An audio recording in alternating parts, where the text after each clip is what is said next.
Hi guys, constable Manju സീരിയലിൻ്റെ review വീഡിയോയിലേക്ക് എല്ലാവർക്കും സ്വാഗതം. അപ്പോൾ ഇപ്പോൾ നിലവിൽ നമ്മുടെ മഞ്ജു ദേഷ്യത്തോടു കൂടി നിൽക്കുകയാണ്. അതുപോലെ തന്നെ മഹിമയ്ക്ക് നല്ല ദേഷ്യത്തോടു കൂടിയാണ് നിൽക്കുന്നത് ഗിരിനോട്. അപ്പോൾ ഗിരി ആകെ പെട്ട അവസ്ഥയിലാണ് ഇപ്പം നിൽക്കുന്നത്. ഗിരി കുറ്റമൊക്കെ ഏറ്റെടുത്ത് ശാലിനോട് പറഞ്ഞു, നീ എൻ്റെ അച്ഛനെ കൊടുക്കുമോ എന്ന് പറയുമ്പോൾ ഒരിക്കലും ഇല്ല, അങ്ങനെ കുറ്റം ഇത് അയക്കേണ്ടി വന്നു കഴിഞ്ഞാൽ അത് ഞാൻ ഏറ്റിട്ട് ഞാൻ ജയിലിൽ പോകുമെന്നൊക്കെയാണ് നമ്മുടെ ഗിരി സംസാരിക്കുന്നത്. അപ്പോൾ നമ്മുടെ മഹിമയാണെങ്കിൽ ഇന്ന് ഗിരിനെ കണ്ടിട്ട് സംസാരിക്കുകയാണ്. അപ്പോൾ ഇങ്ങനെ കുറ്റം ന്യായീകരിക്കാൻ ഞങ്ങളുടെ അടുത്തേക്ക് വരണ്ട, ഒരിക്കലും ഇനി ഇങ്ങോട്ട് വരണ്ട, അതുപോലെ തന്നെ കുഞ്ഞിനെയും ചേച്ചീനെയും വിട്ടു തരണം എന്നൊക്കെ പറഞ്ഞിട്ട് നമ്മുടെ മഹിമ പറയുമ്പോൾ ഗിരി പറയുന്നുണ്ട്, അതൊരിക്കലും നടക്കില്ല, കാരണം എനിക്ക് കുഞ്ഞും മഞ്ജു എനിക്ക് വേണ്ടതാണ് നമ്മുടെ ഗിരി പറയുകയാണ് ചെയ്യുന്നത്. അപ്പോൾ നമ്മുടെ മഞ്ജുവിനാണെങ്കിലും മഞ്ജുവും കൂടെ ഇപ്പോൾ ഈ ഒരു കാരണം കൊണ്ട് എന്നോട് മിണ്ടുന്നില്ല. ഞാൻ എന്ത് പ്രായശ്ചിത്തം വേണമെങ്കിലും ചെയ്യാമെന്ന് പറയുമ്പോൾ ശരി, ഞാൻ എന്താണ് മഹിമ ചെയ്യേണ്ടതെന്ന് പറഞ്ഞാൽ മഹിമനോട് ചോദിക്കുമ്പോൾ മഹിമ പറയുകയാണ്, ശരി, എൻ്റെ അച്ഛനെ കൊന്ന കുറ്റം ഗിരിയേട്ടൻ ഏറ്റെടുക്കണം.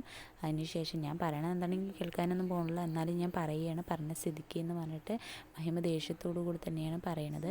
അപ്പോൾ പറയും, ഗോപാൽജിയാണ് കുറ്റം ചെയ്തതെന്ന് പറഞ്ഞ് ശിക്ഷ വാങ്ങിച്ചു കൊടുക്കണം, എന്താണോ ശിക്ഷ അത്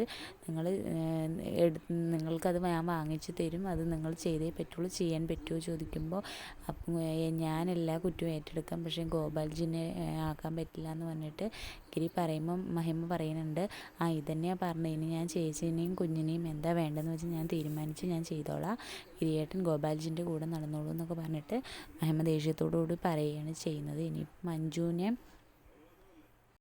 മഞ്ജുവിനെ മഹിമ പറയുന്നുണ്ട്, കാരണം ഇതെല്ലാം അറിഞ്ഞിട്ട് മഹിമ പോവുകയാണ്. പക്ഷെ നാളെ മഹിമനെ തടഞ്ഞു നിർത്തിയിട്ട് ഗോപാൽജി വന്നിട്ട് തടഞ്ഞു നിർത്തി സംസാരിക്കാൻ വരുന്നുണ്ട്. വണ്ടി അവൾ സ്കൂട്ടി ഓടിച്ച് വരുന്ന സമയത്ത് ഗോപാൽജി വരികയാണ് ചെയ്യുന്നത്.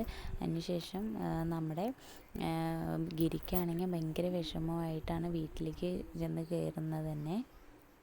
അങ്ങനെ ഗിരി പോകുമ്പോൾ മഞ്ജു പറയുന്നുണ്ട്, കാരണം മഞ്ജുവിനെ മഹിമ ഇപ്പം മിണ്ടുന്നേ ഇല്ല. അപ്പം പറയണം, എൻ്റെ മഹിമയും കൂടെ എനിക്ക് നഷ്ടപ്പെട്ടുകൊണ്ടിരിക്കുകയാണ്, ഗിരിയേട്ടൻ എന്തെങ്കിലും ഒന്ന് ചെയ്തേ പറ്റുള്ളൂ, അല്ലെങ്കിൽ ഞാനും പോകും എന്നൊക്കെ പറയണം. പക്ഷേ മഹിമ പറയുന്നുണ്ട്, മഞ്ജുവിനെ ഇനി കാണേ വേണ്ട, ചേച്ചിനെ എനിക്കിനി കാണണ്ട, വെറുപ്പാണ്, ഇതുപോലെ എൻ്റെ അച്ഛനെ കൊന്ന ആളുടെ കൂടെ ഇരിക്കുന്നുണ്ടല്ലോ എന്നൊക്കെ പറഞ്ഞിട്ട് മഹിമ ദേഷ്യത്തോടു കൂടി പറയുകയാണ്. പക്ഷെ അതെല്ലാം മാനസികമായിട്ട് മഞ്ജുവിനെ ഭയങ്കര വിഷമമാവുകയാണ് ചെയ്യുന്നത്. ഇനി ഗോപാൽജി നമ്മുടെ മഹിമനെ പിന്തിരിപ്പിക്കാൻ വേണ്ടിയിട്ട് ഇനി എന്തൊക്കെയാണ് ചെയ്യുന്നതെന്ന് കാണാം. അതിൻ്റെ ഇടയിൽ നമ്മുടെ മഹിമ നമ്മുടെ ഫ്രാൻസിസിനെ വീഡിയോ എടുത്തിട്ട് ഭീഷണിപ്പെടുത്താനുള്ളൊരു ഇതുണ്ട്. കോളേജിലെ പിള്ളേരെ തല്ലുന്നത്, ലൈസൻസിന് വേണ്ടിയിട്ട് തടഞ്ഞു നിർത്തുന്നതൊക്കെ വീഡിയോ എടുത്തിട്ട് പോലീസിനെ കാണിച്ചു കൊടുക്കുകയാണ് ചെയ്യുന്നത്. അപ്പോൾ നാളത്തെ എപ്പിസോഡിൽ ഇനി ആരൊക്കെയാണ് പിന്തിരിപ്പിക്കാൻ വേണ്ടി ശ്രമിക്കുന്നതെന്ന് നാളത്തെ വീഡിയോയിൽ ഞാൻ അപ്ലോഡ് ചെയ്തതായിരിക്കും. വീഡിയോസ് ഇഷ്ടപ്പെടുകയാണെങ്കിൽ ഒന്ന് ലൈക്ക് ചെയ്ത് സപ്പോർട്ട് ചെയ്യാൻ മറക്കരുത്. മറ്റുള്ള വീഡിയോസും ഒന്ന് കാണാൻ ശ്രമിക്കുക. Okay, thank